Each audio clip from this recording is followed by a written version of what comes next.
पोष पुत्रदा एकादशी व्रत 10 जनवरी शुक्रवार 2025 को मनाई जाएगी। एकादशी तिथि प्रारंभ 9 जनवरी 2025 को रात्रि 12:22 से, एकादशी तिथि समाप्त 10 जनवरी 2025 को प्रातः 10:19 तक। पारण व्रत तोड़ने का समय 11 जनवरी प्रातः 7:15 से 8:21 तक। पारण तिथि के दिन द्वादशी समाप्त होने का समय प्रातः 8:21। पोष मास में शुक्ल पक्ष की एकादशी को पोष पुत्रदा एकादशी कहा जाता है। इस दिन सुदर्शन चक्रधारी भगवान विष्णु की पूजा की जाती है। मान्यता है कि इस व्रत को करने से संतान की प्राप्ति होती है, इसलिए इसे पोष पुत्रदा एकादशी कहा जाता है। स्त्री वर्ग में इस व्रत का बड़ा प्रचलन और महत्व है। इस व्रत के प्रभाव से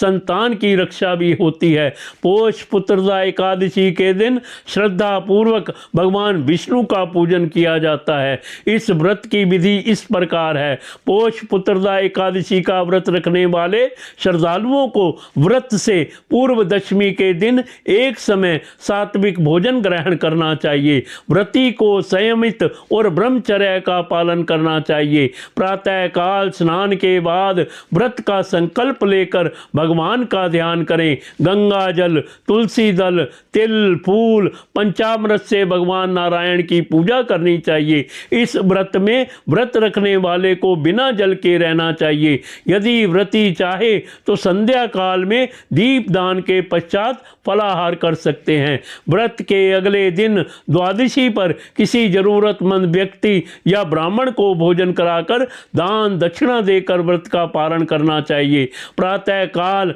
पति पत्नी दोनों संयुक्त रूप से भगवान श्री कृष्ण की उपासना करें। संतान गोपाल मंत्र का जाप करें। मंत्र जाप के बाद पति पत्नी प्रसाद ग्रहण करें। गरीबों को श्रद्धा अनुसार दक्षिणा दें और उन्हें भोजन कराएं। किसी समय भद्रावती नगर में राजा सुकेतु का राज्य था। उसकी पत्नी का नाम शैव्या था। संतान नहीं होने की वजह से दोनों पति पत्नी दुखी रहते थे। एक दिन राजा और रानी मंत्री को राजपाट सौंपकर वन को चले गए। इस दौरान उनके मन में आत्महत्या करने का विचार आया, लेकिन उसी समय राजा को यह बोध हुआ कि आत्महत्या से बढ़कर कोई पाप नहीं है। अचानक वेद पाठ के स्वर सुनाई दिए और वे उसी दिशा में बढ़ते चले गए। ये साधुओं के पास पहुंचने पर उन्हें पोष पुत्रदा एकादशी के महत्व का पता चला। इसके बाद दोनों पति पत्नी ने पोष पुत्रदा एकादशी का व्रत किया